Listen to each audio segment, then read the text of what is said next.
Hello students, today we are going to continue our chapter, that is thermodynamics. Already we have covered few points of this chapter. Let's revise first. The topic which we have covered already, first is the state system. What is the state system? State system is the condition in which the ideal gas is present. What is the equation for the ideal gas? Ideal gas equation is PV is equal to nRT. And what is the kinetic energy of the ideal gas? That is E is equal to 3 by 2 nRT, where N is a constant, that is the number of mole, R is the constant, this is a gas constant, and T, that means there is a direct relation between kinetic energy and temperature. The physical state of a system in terms of its measurable properties such as pressure, temperature, volume and number of moles. So we can make out the reaction which I mentioned earlier. Second point is the thermodynamic equilibrium. What is the equilibrium? Equilibrium means balance. What type of balance is there? A system is said to be thermodynamic equilibrium when its state variable have constant value. We have different type of factors, like thermal means temperature when temperature is constant, mechanical means where pressure is constant, chemical equilibrium means where concentration is constant. So these are the factors which is responsible. So we have different type of state of matters. One is this, when what is the path of the reaction? What is the way of the reaction? Means initial stage and final stage. So we can make out the difference between final stage and minus initial stage. Second is the path function. What is the path function? वो कितना गया, किधर गया, कैसे गया, क्या काम किया. So we have two factors. Those depend on the path function. Examples are work and heat. Now is the types of thermodynamic process. Process of changing or the state of a system by changing its one or more state variable is known as a thermodynamic process. We have four factors: pressure, temperature, volume and number of moles. If keeping number of mole constant, means if we are doing the reaction for the 1 mole, then we have different variables. Then we can make out the relation between these three factors. First condition is isothermal process, where temperature is constant. Constant means there will be the relation between pressure, volume and temperature. Temperature is constant, the relation will be P1 V1 and P2 V2, where delta T is 0. Delta T means final stage minus initial stage. Second is the isobaric process. Isobaric means where pressure is constant. So again pressure will be the same. So relation between volume and temperature. Next factor is isochoric process. Isochoric means there is volume is constant, means delta V is 0. The relation between pressure and temperature, again pressure and temperature. So we can make the relation between two conditions. First stage P1 and T1 and second stage P2 and T2. Fourth is the adiabatic process. Adiabatic means there is no heat change, no heat exchange, means Q is 0. Fifth is the cyclic process. Cyclic means the initial stage and final stage both are the same. When a system undergo different number of process and finally return to the state is known as a cyclic process. For cyclic process, change in state function is 0. Next point is the internal energy. What is internal energy? The system of all components energy due to internal factor of the system is known as internal energy, and this is represented as U is equal to kinetic energy plus potential energy. Next factor is mode of energy transfer.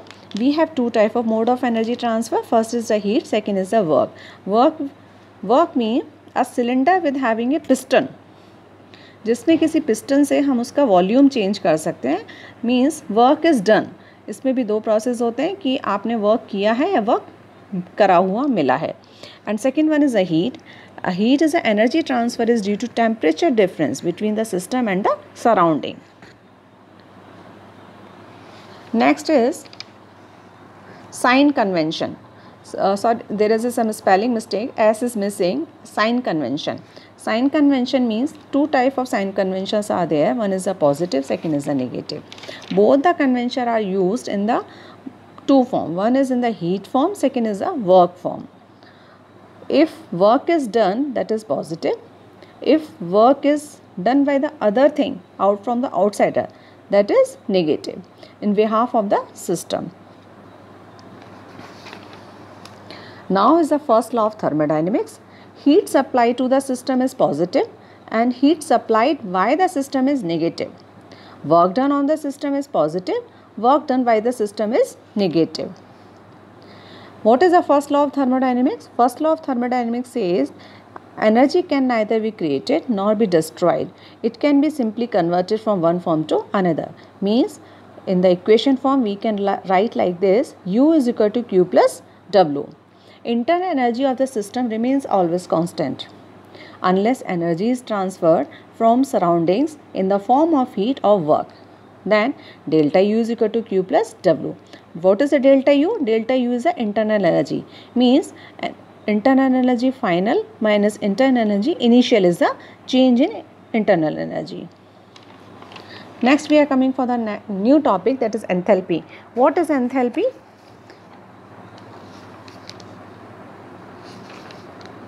In the simple form, the enthalpy is a Greek word. En means in, thalpos means heat.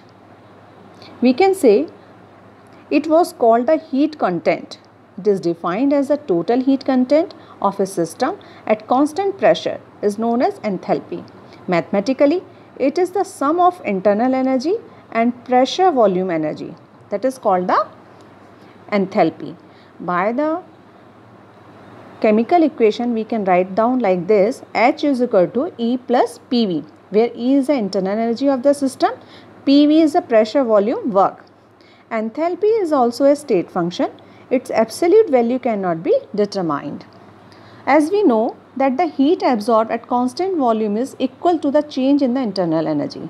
Delta U is equal to Q, but most of the chemical reactions are carried out not at constant volume but in flask or test tubes where under constant atmospheric pressure.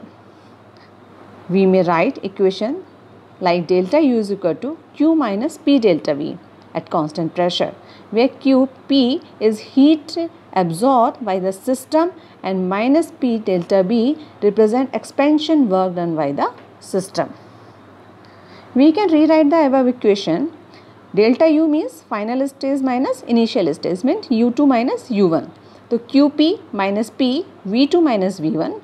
On rearranging we get QP U2 plus P V2 minus in bracket U1 plus P V1. Now we can define, as we know very well, another thermodynamic function of enthalpy, H, is denoted by H is equal to U plus PV. So we can say QP is equal to H2 minus H1 is equal to delta H. Although Q is a path dependent function, H is a state function because it depends on U, internal energy, P, pressure, V, volume, all of which are state functions. We know very well what is the state functions. Therefore, delta H is dependent on path. Which path is used for this reaction? For infinite change at constant pressure, reaction will be like delta H is equal to delta U plus delta P V. Since V's pressure is constant in this equation, so we can say like delta H is equal to delta U plus P delta V. Delta H is negative for exothermic reactions, while delta H is positive for the endothermic reactions. Means heat absorbed means delta H positive, heat release means negative. At constant volume, delta H is equal to delta U, that is Q, it is well known. Now we know that PV is equal to nRT, that is ideal gas equation. Therefore, we can put the total number of moles of reactants and let NV be total number of moles of product.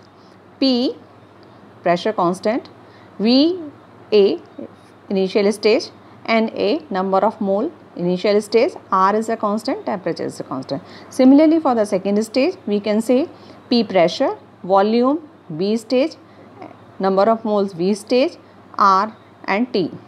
Thus, combining both these equations, we get P VA minus P VV is equal to NV minus N1 NA RT. Therefore, we can say P V B minus VA is equal to NB minus NA RT. That is, we can say wherever we are taking the difference of two conditions, we can make the delta. P delta V is equal to delta NG. N is the number of moles RT. We have studied already what type of properties are there. Two type of properties are there. One is extensive property, second is the intensive property. Extensive properties, an extensive property is a property whose value depend on the quantity or size of the matter present in the system, like mass, pressure, mass, volume, internal energy, etc. But the intensive property which doesn't depend on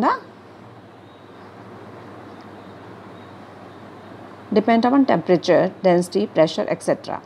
A molar property, number of moles, m is the value of an expression property of the system, 1 mole of the substance, if n is the amount of matter. So m is equal to x upon n is independent of the amount of matter. Next topic is heat capacity. What is a heat capacity? Heat capacity means what amount of heat you are providing, and with the same amount of heat, how much temperature increment is there. For that means direct relation between heat supply and temperature increment or temperature decrement. Whatever is the direct relation, it has a direct relation. So for direct relation, we are putting a constant. That constant is called the heat capacity. We can say we measure heat capacity by the measure of transfer of heat. The increase of temperature is proportional to the heat transfer. Therefore, Q is equal to coefficient into temperature delta T. The magnitude of the coefficient depend on the size, composition, nature of the system. We can also write the equation like Q is equal to C delta T, where coefficient C means heat capacity. C is a large amount of heat given out result in a very small rise in temperature. C is directly proportional to the amount of substance. The molar heat capacity of a substance, C small m, is equal to is the heat capacity of 1 mole of the substance, is the quantity of heat needed to raise the temperature of 1 mole by the degree Celsius. Now is the relation between the Cp and Cv. Cp means at constant pressure, Cv means at constant volume. At constant volume, the heat capacity, that is capital C, at constant volume is denoted by C small v, and at constant pressure it is denoted by C capital V. The relation between them is known as Cv at constant volume, Qv is equal to Cv delta T, that is internal energy, delta U. At constant pressure, Qp, Cp delta T is equal to delta H, that is enthalpy. Now the difference between Cv minus Cp can be derived for an ideal gas for 1 mole as given in the next slide. For 1 mole an ideal gas, we know very well delta H is equal to delta U plus P delta V. We know what is the value of P delta V for the 1 mole, that is RT. So we can put the value of RT in place of PV. So therefore, the equation will be delta H is equal to the enthalpy is equal to internal energy plus R delta T. Now on substituting the value, we get Cp delta T is equal to Cv delta T plus R delta T. Therefore, Cp is equal to Cv plus R. Now in the another form, we can say Cp minus Cv is equal to R. Now is the next point, measurement of internal energy and enthalpy of the system. We can calculate this thing by the calorimeter method. There is an instrument which we are using to determine this enthalpy and internal energy. For this we are using a bathtub. In that we are putting 3 things. One is the thermometer for measuring the temperature. Second is the stirrer for maintaining the same temperature. And third is the system in which we want to calculate the internal energy and enthalpy. Energy changes can be measured with chemical and physical processes by an experimental technique called calorimetry. In this process, a vessel called calorimeter is immersed in a known volume of a liquid. Knowing the heat capacity of the liquid in which the calorimeter is measured immersed and the heat capacity of the calorimeter, it is possible to determine the heat evolved by the measuring the temperature change under two conditions. We can calculate the internal energy by the change in temperature variation. So two conditions we are using. First is at constant volume Q small v, at constant pressure Q P. For delta U, for internal energy measurements, heat is absorbed at constant volume and hence these measurements. Here a steel vessel is immersed in a water bath. The whole device is called a calorimeter. The steel vessel is immersed in the water bath to ensure that no heat is lost in its surroundings. A combustible substance is burnt and pure dioxygen supplied in the steel bomb. Heat evolved during the reaction is transferred to the water around the bomb and its temperature is mentioned. Since the bomb calorimeter is sealed, its volume does not change. The energy changes associated with the reaction are measured at constant volume. Under these conditions, no work is done as the reaction is carried out at constant volume in the bomb calorimeter. Even for reaction involving gases, there is no work done. Delta V is equal to 0. Temperature change of the reaction is then covered to QV by using the known heat capacity of the calorimeter. This is the instrument. Big vessel is there and three main instruments are put it there. One is the stirrer, second is thermometer, third is the steel vessel where we have to check the change, the condition. Now is the delta H. Delta H is the enthalpy. We have measured internal energy in the previous condition. Now we have to change the delta H, the enthalpy. We can measure heat change at a constant pressure in a calorimeter by the following technique. We know that delta H is equal to QP and therefore heat absorbed or evolved QP at constant pressure is also called heat of reaction or enthalpy of reaction in an exothermic reaction. Exothermic means heat nikal rahi hai bahar. Heat is evolved and system losses heat to the surroundings. Therefore, QP will be negative. Similarly, in an endothermic reaction, heat is absorbed and QP and delta H will be positive.